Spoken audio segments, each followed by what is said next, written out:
For Season 7 of the Creating Cadence podcast, we're going back to the future to explore current trends with emerging technologies such as the metaverse, AI, and NFTs. I'm also talking to people doing fascinating things with these forward-thinking tools.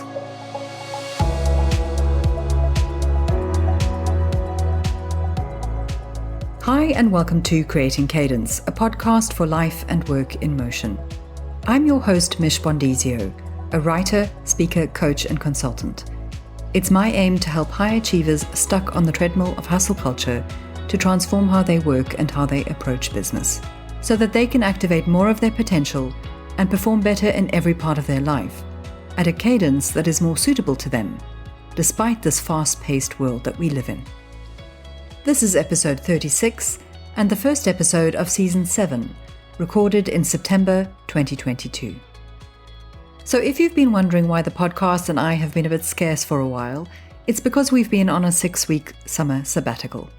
I've still been working over this period, but as part of my intentional productivity workflow, every year at this time, and also for about a month across December and January, I usually take a break from producing and publishing content.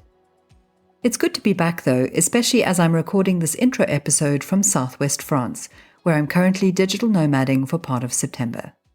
That said, please be aware that I'm recording in a temporary home, and I have no control over external sounds that might distract in the background. So for this season, we're looking at the future of business, and how emerging technology can support us as we transition in our work and well-being, and as we establish new ways of doing business and leading our lives, which incorporates this technology to a greater degree. I first investigated this topic a year ago in September 2021. Season 4, which ran from episode 21 to 25, provided an introduction for Web3, the metaverse, and all the interesting technologies that support it. So for Season 7, I'm heading back there again to see what's changed or hasn't, and to interview some people about this topic. In this episode, I'll do a quick recap of Season 4 before looking at the trends predicted for this year and my thoughts on that. I'll also introduce you briefly to my guests for Season 7. So if you're ready, let's dive in. As I mentioned, Season 4 was a primer. It was recorded at a time when these technologies were just starting to come to the fore and be discussed in mainstream media.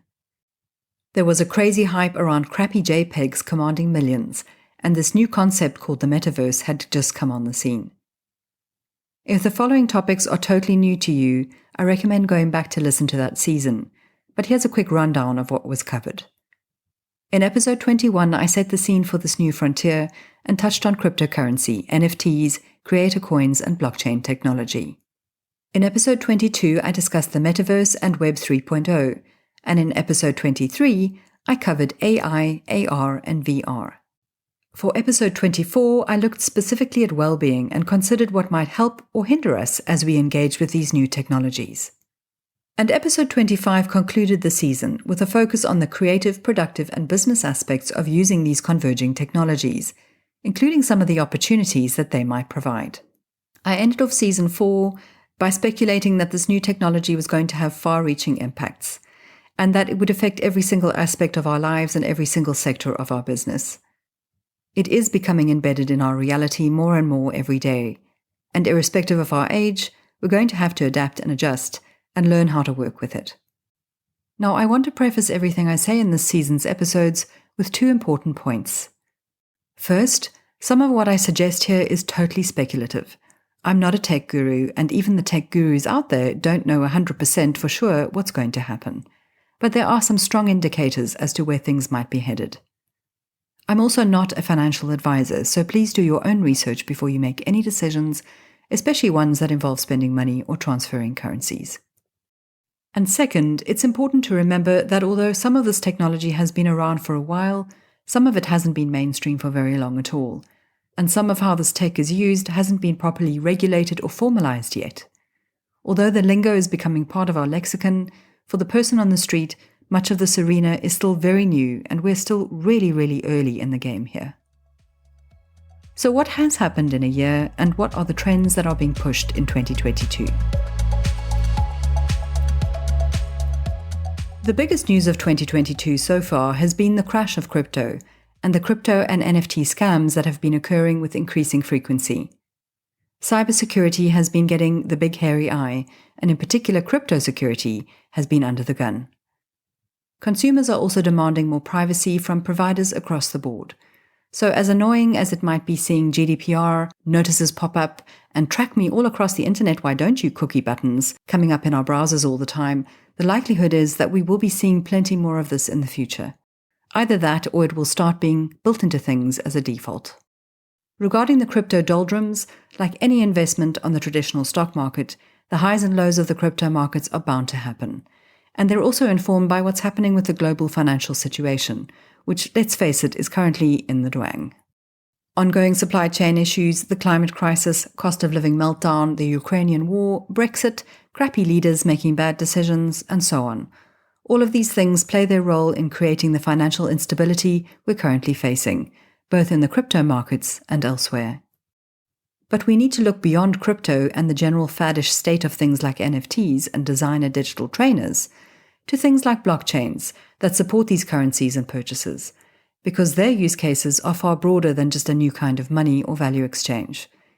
And we need to consider the deeper context and implications of emerging technologies as a whole, both in how they're already affecting our lives and businesses and where things might be going in the future. At the time of recording, Ethereum, one of the first and most reputable of the blockchains to be created so far, is on the verge of what is known in capitals as the merge. Ethereum mainnet will commence merging with the Beacon Chain Proof-of-Stake system, also known as POS. This will mark the end of Proof of Work, POW, for Ethereum, and set the stage for future upgrades with other networks. Perhaps most importantly, the merge will reduce Ethereum's energy consumption by approximately 99.95%. This is according to ethereum.org. I talked about this briefly in Season 4, but I have linked to the most up-to-date references about the merge on the ethereum.org site. So moving on, I know we're almost at the end of the year, but let's look at the trends in emerging tech that were predicted for 2022. For this episode, I've looked to two reputable sources for information. The first is a 2022 Tech Trends report from CB Insights, which covers 12 specific areas of development. Some of these areas are specific to particular sectors and industries such as healthcare, food production, drug testing, and energy supply. Others relate to digital security, supply chain management, as well as marketing, sales, and payment approaches based on digital consumer purchasing habits. I'm not going to go into all of them. You can access the link to the 70-page report in the show notes. But I will connect a few of the ideas that are discussed in that report to the trends covered in the PwC report. PwC, or PricewaterhouseCoopers, is one of the big four accounting and professional services firms, alongside Deloitte, Ernst & Young, and KPMG. A decade ago, they analyzed more than 250 emerging technologies and identified what they called the 8 essential emerging technologies that their research indicated would have the most impact on the future of business. These are AI, or artificial intelligence, AR, which stands for augmented reality, VR, which is virtual reality, blockchain, drones, IoT, or the Internet of Things, robotics, and 3D printing. PwC have subsequently flagged quantum computing and nanotechnology as things to also watch out for. But from monitoring the essential 8, they've discovered 6 themes that are coming to the fore, especially in 2022. Each of these themes require the interaction or collaboration of 2 or more of these 8 emerging technologies. And these 6 themes are as follows: the automation of trust, extended reality, immersive interfaces, working autonomy, digital twins, and hyper-connected networks. So let's look at each of these emerging themes in a bit more detail.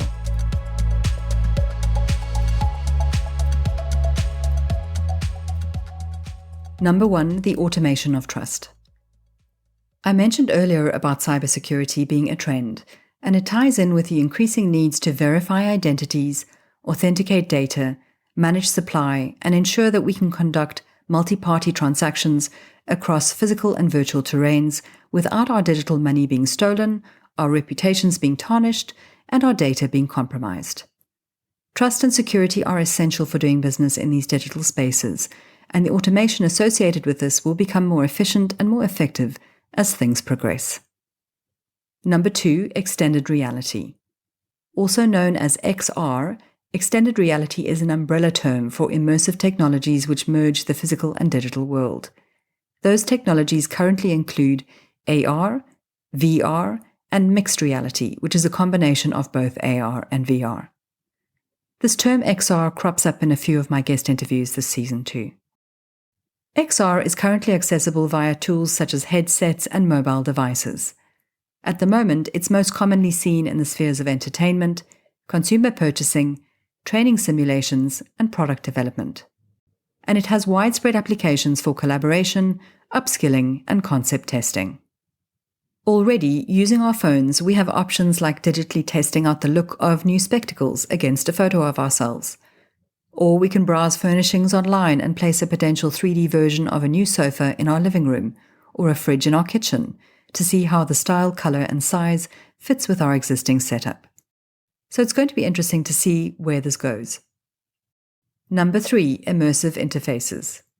So we already have voice interface down pat because we chat with Alexa and Siri, and they can mimic our voice too. The next step in humanizing immersive interfaces is for this AI tech to be able to read our emotions, our body movements, and our brain waves, to interpret our needs and communicate with us more seamlessly. 2 of my guests on the show this season reference this type of application, which they engage with as part of their work. Number 4, working autonomy.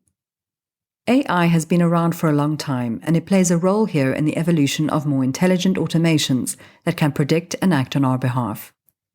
These end-to-end systems will aid our decision-making and productivity, enabling us to get on with the work that uses our best human abilities. Incidentally, with regards to the fear of losing work because the robots are going to take our jobs, yes, there is a likelihood that many existing roles can and will be outsourced to digital systems in the future. But new roles will also be created, and our existing roles will adapt.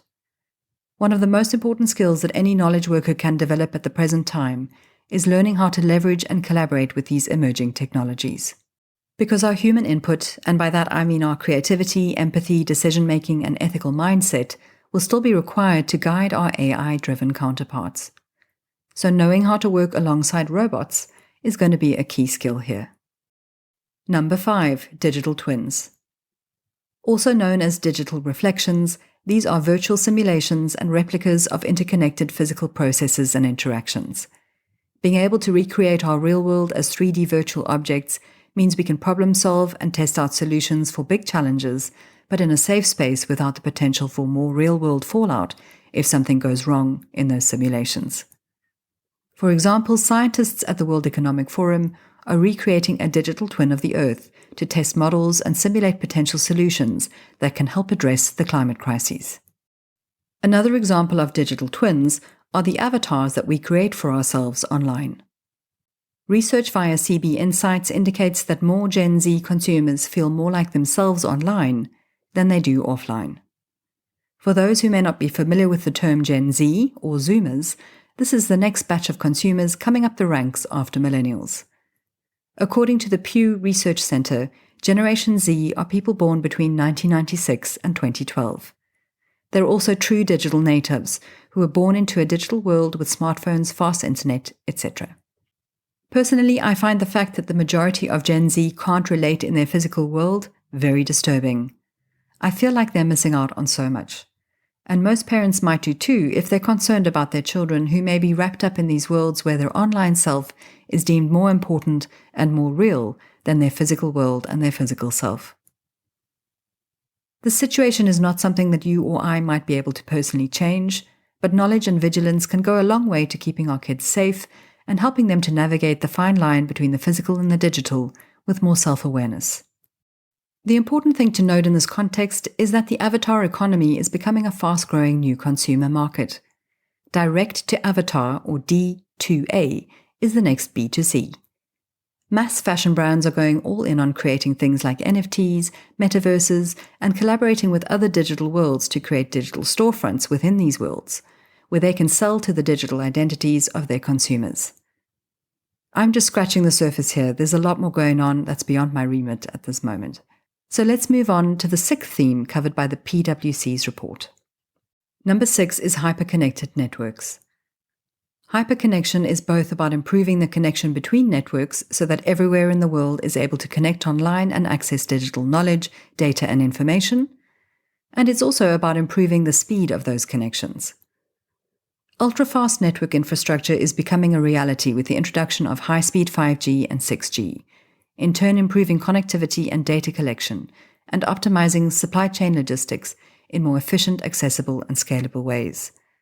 This high-speed environment will also support ultra-fast convenience for consumers, retailers, and manufacturing supply chains. So lots to think about, and some of these themes will be touched on in my conversations with my guests. So let's find out a bit more about who I'm speaking to for this season of the Creating Cadence podcast.